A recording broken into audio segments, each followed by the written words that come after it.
Di Yaman, tinggallah seorang pemuda bernama Uwais Al-Qarni yang berpenyakit sopak. Tubuhnya belang-belang. Walaupun cacat, ia adalah pemuda yang soleh dan sangat berbakti kepada ibunya. Ibunya adalah seorang wanita tua yang lumpuh. Uwais senantiasa merawat dan memenuhi semua permintaan ibunya. Hanya satu permintaan yang sulit ia kabulkan. Ibunya mengatakan, "Anakku, mungkin ibu tak lama lagi akan bersama denganmu. Ikhtiarkanlah agar ibu dapat mengerjakan ibadah haji." Uwais tercenung. Perjalanan ke Makkah sangatlah jauh, lewati padang pasir tandus yang panas. Orang-orang biasanya menggunakan unta dan membawa banyak perbekalan. Namun Uwais sangat miskin dan tidak memiliki kendaraan. Uwais terus berpikir mencari jalan keluar. Kemudian dibelilah seekor anak lembu dan ia membuatkan kandang di puncak bukit. Setiap pagi, Uwais bolak-balik menggendong anak lembu itu naik turun bukit. Uwais gila, kata orang-orang. Tak pernah ada hari yang terlewatkan ia menggendong lembu naik turun bukit. Semakin hari, anak lembu itu semakin membesar. Dan semakin besar pula tenaga yang diperlukan Uwais. Tapi, karena latihan tiap hari, anak lembu yang membesar itu tak terasa lagi. Setelah 8 bulan berlalu, sampailah musim haji. Lembu Uwais telah mencapai 100 kg.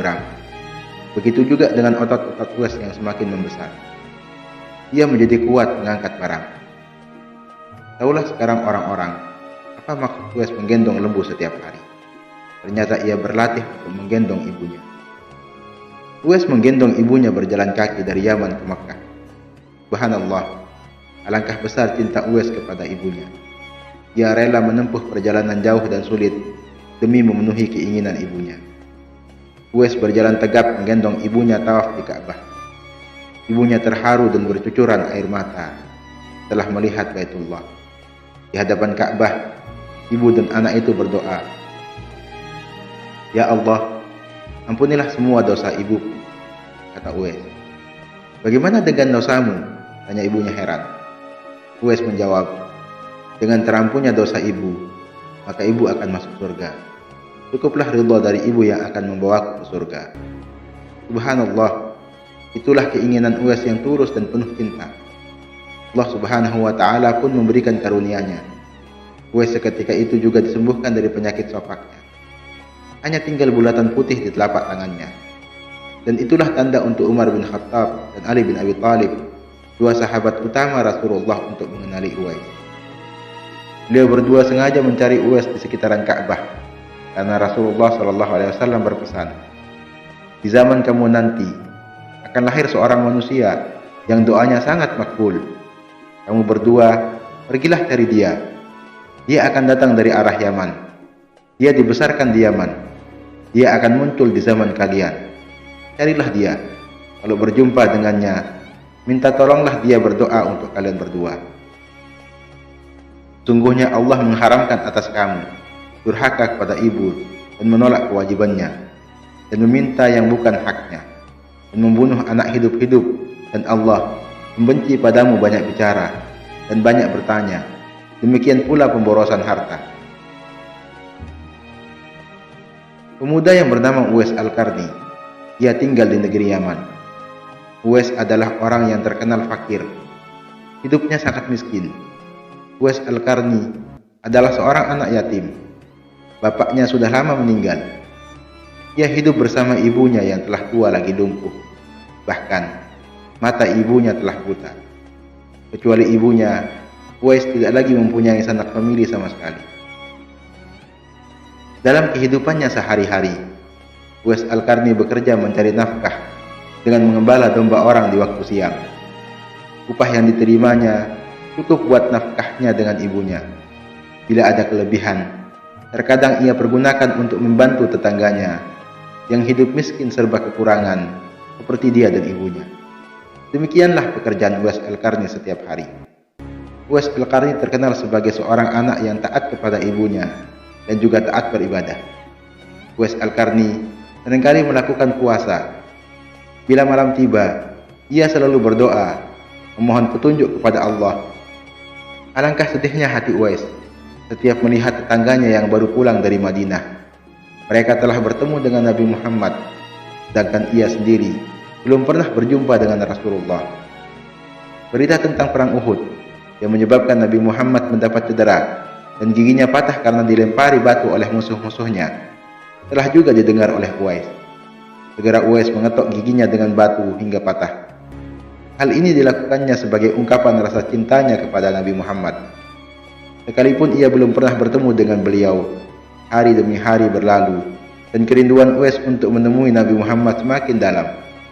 Hatinya selalu bertanya-tanya, kapankah ia dapat bertemu dengan Nabi Muhammad dan memandang wajah beliau dari dekat. Ia rindu mendengar suara Nabi Muhammad, kerinduan karena iman. Tapi bukankah ia mempunyai seorang ibu yang telah tua renta dan buta? Bagaimana mungkin ia tega meninggalkannya dalam keadaan yang demikian? Hatinya selalu gelisah. Siang dan malam, pikirannya diliputi perasaan rindu memandang wajah Nabi Muhammad. Akhirnya, kerinduan kepada Nabi Muhammad yang selama ini ia pendam tak dapat ditahan lagi. Pada suatu hari, ia datang mendekati ibunya, mengeluarkan isi hatinya dan memohon izin kepada ibunya agar ia diperkenankan pergi menemui Rasulullah di Madinah. Ibu Uwais, walaupun telah uzur, merasa terharu ketika mendengar permohonan anaknya. Ia memaklumi perasaan Uwais, seraya berkata, "Pergilah wahai anakku, temuilah Nabi Muhammad di rumahnya, dan bila telah berjumpa dengannya, segeralah engkau berangkat pulang." Betapa gembiranya hati Uwais Al-Qarni mendengar ucapan ibunya. Segera ia berkemas untuk berangkat. Namun ia tak lupa menyiapkan keperluan ibunya yang akan ditinggalkannya, serta berpesan kepada tetangganya agar dapat menemani ibunya selama ia pergi. Sesudah berpamitan, sembari mencium ibunya, berangkatlah Uwais Al-Qarni menuju Madinah. Setelah menempuh perjalanan jauh, akhirnya Uwais Al-Qarni sampai juga di kota Madinah. Segera ia mencari rumah Nabi Muhammad. Setelah ia menemukan rumah Nabi, diketuknya pintu itu sambil mengucapkan salam. Keluarlah seorang seraya membalas salamnya. Segera saja Uwais Al-Qarni menanyakan Nabi Muhammad yang ingin dijumpainya. Namun ternyata Nabi tidak berada di rumahnya. Beliau sedang berada di medan pertempuran. Uwais Al-Qarni hanya dapat bertemu dengan Siti Aisyah, istri Rasulullah SAW. Betapa kecewanya hati Uwais. Dari jauh ia datang untuk berjumpa langsung dengan Nabi Muhammad, tapi tidak dapat ia jumpai. Dalam hati Uwais bergolak perasaan ingin menunggu kedatangan Nabi dari medan perang. Tapi kapankah Nabi pulang? Sedangkan masih terngiang di telinganya pesan ibunya yang sudah tua dan sakit-sakitan agar cepat pulang ke Yaman. Akhirnya, karena ketaatannya kepada ibunya, pesan ibunya mengalahkan suara hati dan kemauannya untuk menunggu dan berjumpa dengan Nabi Muhammad. Karena hal itu tidak mungkin, Uwais Al-Qarni dengan terpaksa pamit kepada Siti Aisyah untuk segera pulang ke Yaman. Dia hanya menitipkan salam untuk Nabi Muhammad. Setelah itu, Uwais Al-Qarni pun segera berangkat mengayuhkan langkahnya dengan perasaan amat haru. Peperangan telah usai dan Nabi Muhammad pulang menuju Madinah. Sampainya di rumah, Nabi Muhammad menanyakan kepada Siti Aisyah tentang orang yang mencarinya. Nabi mengatakan bahwa Uwais Al-Qarni anak yang taat kepada ibunya. Ia adalah penghuni langit. Mendengar perkataan Nabi Muhammad, Siti Aisyah dan para sahabat tertegun.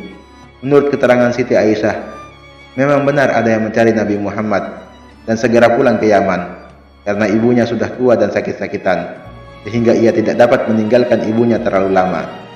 Nabi Muhammad melanjutkan keterangannya tentang Uwais Al-Qarni, penghuni langit itu, kepada para sahabatnya. Kalau kalian ingin berjumpa dengan dia, perhatikanlah, ia mempunyai tanda putih di telapak tangannya.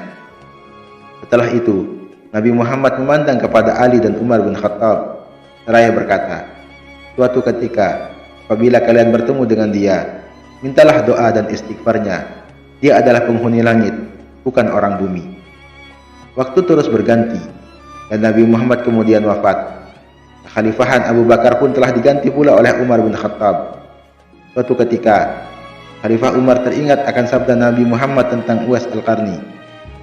Beliau segera mengingatkan kembali sabda Nabi kepada Ali bin Abi Thalib. Sejak saat itu, setiap ada kafilah datang dari Yaman, Khalifah Umar bin Khattab dan Ali bin Abi Thalib selalu menanyakan tentang Uwais Al-Qarni, si fakir yang tak punya apa-apa itu.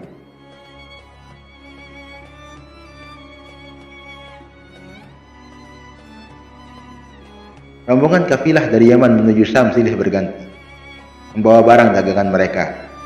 Suatu ketika, Uwais Al-Qarni turut bersama mereka. Rombongan kafilah itu pun tiba di kota Madinah. Melihat ada rombongan kafilah yang baru datang dari Yaman, segera Khalifah Umar bin Khattab dan Ali bin Abi Thalib mendatangi mereka dan menanyakan apakah Uwais turut serta bersama mereka. Rombongan kafilah itu mengatakan bahwa Uwais ada bersama mereka. Dia sedang menjaga unta-unta mereka di perbatasan kota. Mendengar jawaban itu, Khalifah Umar bin Khattab dan Ali bin Abi Thalib segera pergi menjumpai Uwais. Sesampainya di kemah tempat Uwais berada, Khalifah Umar bin Khattab dan Ali bin Abi Thalib memberi salam. Tapi rupanya Uwais sedang sholat. Setelah mengakhiri salatnya dengan salam, Uwais menjawab salam Khalifah Umar bin Khattab dan Ali bin Abi Thalib sambil mendekati kedua sahabat Nabi tersebut dan mengulurkan tangannya untuk bersalaman. Sewaktu berjabatan, Khalifah Umar bin Khattab dengan segera membalikkan tangan Uwais untuk membuktikan kebenaran tanda putih yang berada di telapak tangan Uwais, seperti yang pernah dikatakan oleh Nabi Muhammad. Memang benar, tampaklah tanda putih di telapak tangan Uwais. Wajah Uwais Al-Qarni tampak bercahaya. Benarlah seperti sabda Nabi, bahwa dia itu adalah penghuni langit. Khalifah Umar bin Khattab dan Ali bin Abi Thalib menanyakan namanya, dan dia jawab Abdullah. Mendengar jawaban Uwais, mereka tertawa dan mengatakan, kami juga Abdullah, yakni hamba Allah. Tetapi siapakah namamu yang sebenarnya? Uwais kemudian berkata, nama saya adalah Uwais Al-Qarni. Dalam pembicaraan mereka, diketahuilah bahwa ibu Uwais Al-Qarni telah meninggal dunia. Itulah sebabnya ia baru dapat turut bersama rombongan kafilah dagang saat. Akhirnya, Khalifah Umar bin Khattab dan Ali bin Abi Thalib memohon agar Uwais membacakan doa dan istighfar untuk mereka. Uwais enggan dan berkata kepada Khalifah, sayalah yang harus meminta doa kepada kalian berdua. Mendengar perkataan Uwais, Khalifah berkata, kami datang ke sini untuk memohon doa dan istighfar dari Anda, seperti yang dikatakan Rasulullah sebelum wafatnya. Karena desakan kedua sahabat itu, Uwais Al-Qarni akhirnya mengangkat tangannya, berdoa dan membacakan istighfar. Setelah itu, Umar bin Khattab berjanji untuk menyumbangkan uang negara dari Baitul Mal kepada Uwais untuk jaminan hidupnya. Segera saja Uwais menampik dengan berkata, hamba mohon supaya hari ini saja hamba diketahui orang. Untuk hari-hari selanjutnya, biarlah hamba yang fakir ini tidak diketahui orang lagi. Beberapa tahun kemudian, Uwais Al-Qarni berpulang ke rahmatullah. Anehnya, pada saat ia akan dimandikan, tiba-tiba sudah banyak orang yang berebutan untuk memandikannya. Dan ketika dia dibawa ke tempat pembaringan untuk dikafankan, di sana pun sudah banyak orang yang menunggu untuk mengkafaninya. Demikian pula ketika orang hendak pergi menggali kuburnya, di sana ternyata sudah ada orang yang menggali kuburnya hingga selesai. Ketika usungan dibawa menuju ke kuburan, luar biasa banyak orang yang berebutan untuk mengusungnya. Meninggalnya Uwais Al-Qarni telah menggemparkan masyarakat kota Yaman. Banyak terjadi hal-hal yang amat mengherankan. Sedemikian banyak orang yang tak kenal berdatangan untuk mengurus jenazah dan pemakamannya. Padahal Uwais Al-Qarni adalah seorang fakir yang tidak dihiraukan orang. Sejak ia dimandikan sampai ketika jenazahnya hendak diturunkan ke dalam kubur, di situ selalu banyak orang yang telah siap melaksanakan terlebih dahulu. Penduduk kota Yaman tercengang. Mereka saling bertanya-tanya, siapakah sebenarnya engkau wahai Uwais Al-Qarni? Bukankah Uwais yang dikenal hanyalah seorang fakir yang tak memiliki apa-apa, yang pekerjaannya sehari-hari hanyalah sebagai pengembala domba dan unta. Tapi ketika hari wafatmu, engkau menggemparkan penduduk Yaman dengan hadirnya manusia-manusia asing yang tidak pernah kami kenal. Mereka datang dalam jumlah sedemikian banyak. Agaknya mereka adalah para malaikat yang diturunkan ke bumi hanya untuk mengurus jenazah dan pemakamanmu.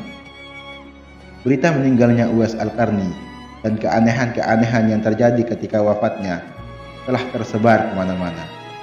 Baru saat itulah penduduk Yaman mengetahuinya siapakah sebenarnya Uwais Al-Qarni.